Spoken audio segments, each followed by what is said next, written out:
Assalamu alaikum, welcome to my channel Literature and Grammar. In today's video, I will give you explanation of poem Stopping by Woods on a Snowy Evening. This poem is included in 9th class book. This poem is written by Robert Frost. He was a famous American poet. He was born in San Francisco on March 26, 1874.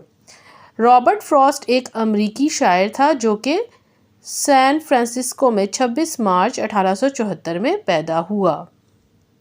His poetry focused on themes of nature in which he embedded the contemporary and philosophical issues of the times. उसकी शायरी का जो मरकज़ी ख़याल है वो nature है यानी कुदरत है, जिसमें उसने अपने ज़माने के फ़लसफ़ियाना मसाइल पर अपनी तवज्जो मरकूज़ की है. He died in Boston on January 29, 1963.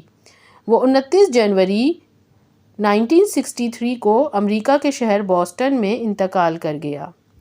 The poem points out the attractive and exciting beauty of nature and at the same time hints at the need to carry on with the daily affairs of life. ये नज़म फितरत की पुरकशिश और हैजान अंगेज़ खूबसूरती की तरफ इशारा करती है और साथ ही साथ रोज़मर्रा के काम जारी रखने की तरफ भी इशारा करती है. The world of fancy is very inviting. ख़याली दुनिया, इस नज़म की ख़याली दुनिया जो है वो बहुत ही पुरकशिश है. But one must maintain balance between the world of reality and imagination. लेकिन आपको हकीकी और ख़याली दुनिया दोनों में जो है तवाज़ुन बरकरार रखना चाहिए. Theme of the poem. The poem Stopping by Woods on a Snowy Evening is a metaphorical piece of poetry. ये नज़म अलामती शायरी का एक खूबसूरत इस्तारा है. It tells the story of a man traveling through snowy woods on the darkest evening of the year. ये उस आदमी की कहानी है जो साल की तारीक तरीन शाम को एक बर्फानी जंगल में गुजर रहा है. The world of nature is so enchanting that the poet does not wish to part away from the beauty of the nature. चूँकि कुदरती दुनिया बहुत खूबसूरत है इसलिए वो इस दुनिया से जुदा नहीं होना चाहता है. As he remembers his daily routine, he does detach himself from the world of imagination and resumes his journey once again. जैसे ही उसे अपनी रोज़मर्रा की ज़िंदगी के मामूलात याद आते हैं वो ख़ुद को इस ख़याली दुनिया से अलग कर लेता है और दोबारा अपने सफ़र को शुरू कर देता है. In short, we should keep our balance between vision and reality. मुख्तसरन ये कि हमें तसव्वुर और हकीकत की दुनिया में तवाज़ुन रखना चाहिए. Stanza 1. Whose woods these are, I think I know. His house in the village though. He will not see me stopping here to watch. His woods will fill up with snow. ये किसका घर है मेरा ख्याल है मैं जानता हूँ. अगरचा उसका घर गाँव में है. वो मुझे यहाँ रुकता हुआ नहीं देखेगा और ना ही अपने बर्फ़ से भरा हुआ जंगल देखने आएगा. Reference. These lines have been taken from the poem Stopping by Woods on a Snowy Evening, written by Robert Frost. Reference जो है तमाम स्टैंजा का यही रहेगा, सेम रहेगा. आपने यही लिखना है. Context. The poet tells us the story of a man who is traveling to his town. When he reaches near a dark snowy woods, he stops there to enjoy it. शायर हमें एक ऐसे आदमी की कहानी सुनाता है जो अपने कस्बे की तरफ सफ़र कर रहा है. जब वो एक तारीक बर्फ़ानी जंगल के करीब पहुंचता है वो इसकी खूबसूरती से सहर ज़दा हो जाता है और उसका लुत्फ़ उठाने के लिए वहाँ रुक जाता है. Explanation. The poet has stopped near the snowy woods. He first wonders who owns these woods. In the same breath, he tells us that he thinks he does know who owns them. The owner of the woods lives in a house in the village. He would not come to watch his woods, so he would not get into trouble for the trespassing on his land. शायर बर्फानी जंगल के पास बैठ जाता है। पहले तो वो बहुत हैरान होता है कि इन जंगलात का मालिक कौन है। फिर उसे ख्याल आता है कि वो जानता है कि उसका मालिक कौन है। जंगल का मालिक गांव के घर में रहता है और वो इस वक्त अपने जंगल को देखने नहीं आएगा, इसलिए वो उसकी ज़मीन पर बगैर इजाज़त दाखिल हो जाता है।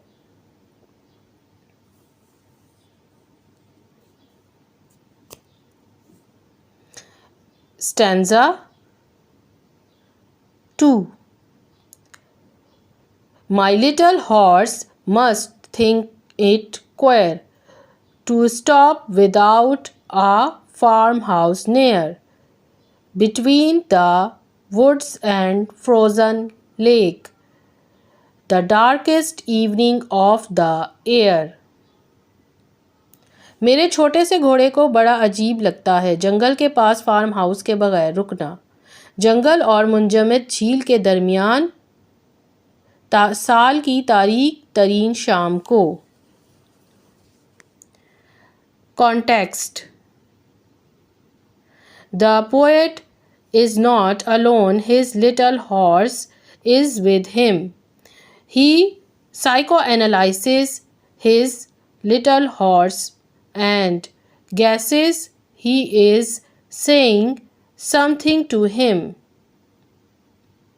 शायर अकेला नहीं है, उसका छोटा घोड़ा उसके साथ है। वो अपने छोटे घोड़े का नफ्सियाती तज्जिया करता है और अंदाज़ा लगाता है कि वो उसे कुछ कह रहा है।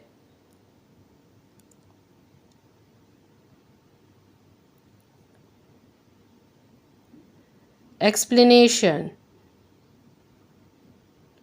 The poet is not alone. He has a horse and his horse is little. He and his little horse spend a lot of time together. He is psychoanalyzes his little horse and supposes his horse, thinking it is strange to be stopping in the middle of the woods. There is no farmhouse nearby. शायर अकेला नहीं है, उसके पास एक घोड़ा है और ये घोड़ा बहुत छोटा है। वो उसका घोड़ा ज़्यादातर वक्त इकट्ठे गुजारते हैं। वो अपने घोड़े का नफ्सियाती तज्जिया करता है और अंदाज़ा लगाता है कि उसका घोड़ा सोच रहा है कि इस जगह रुकना कितना अजीब है, जहाँ ना कोई नज़र आ रहा है और ना ही कोई फार्म हाउस है। The poet and his little horse are feeling cold between the woods and a frozen lake. It happens to be the darkest evening of the year. शायर और उसका घोड़ा जंगल और जमी हुई झील के दरमियान से गुजर रहे हैं और यह साल की सर्द और तारीक तरीन शाम है।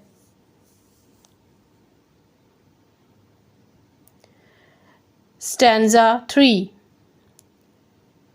He gives his harness bells a shake to ask if they are mistake.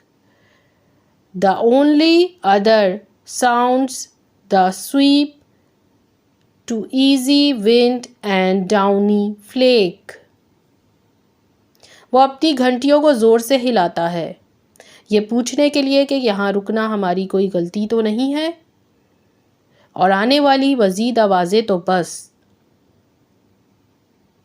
हल्की हवा के चलने और बर्फ़ के नरम गालों के गिरने की हैं। Context: Even though the poet can read his little horse's mind, the horse can't talk back.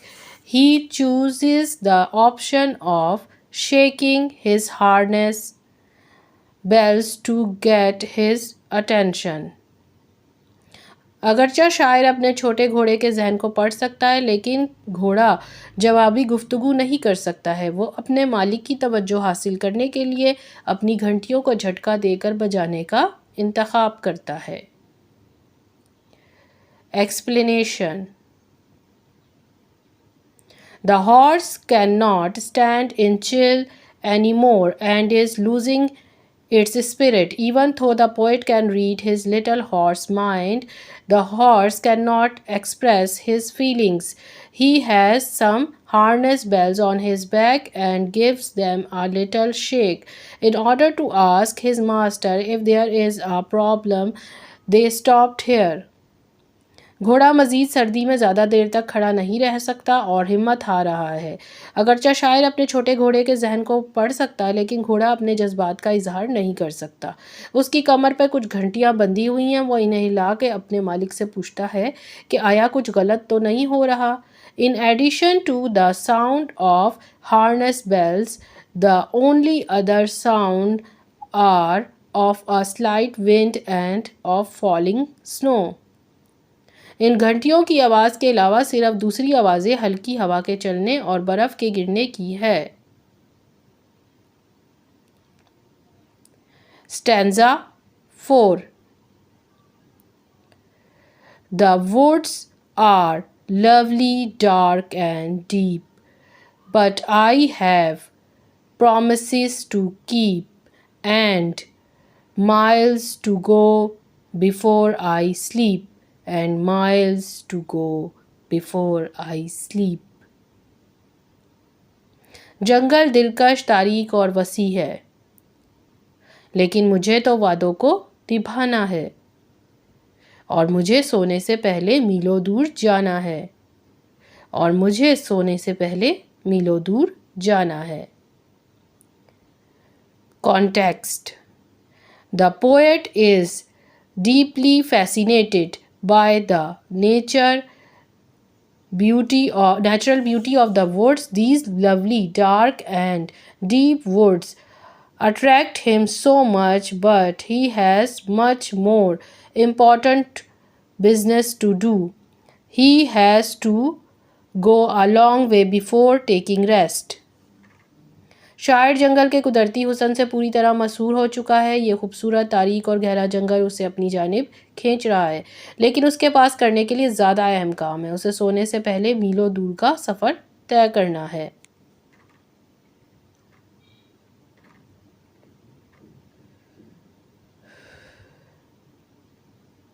Explanation.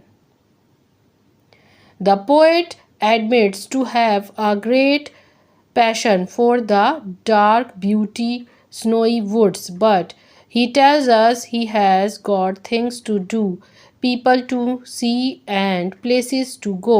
He has got a long way to go before he can take rest, so he has miles to cover before going to bed.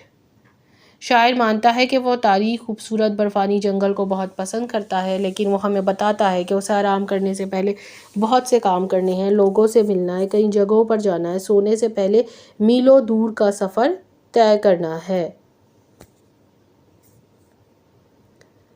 Sleep in this poem is a symbol of everyday sleep, and also it stands for the eternal sleep, that is death.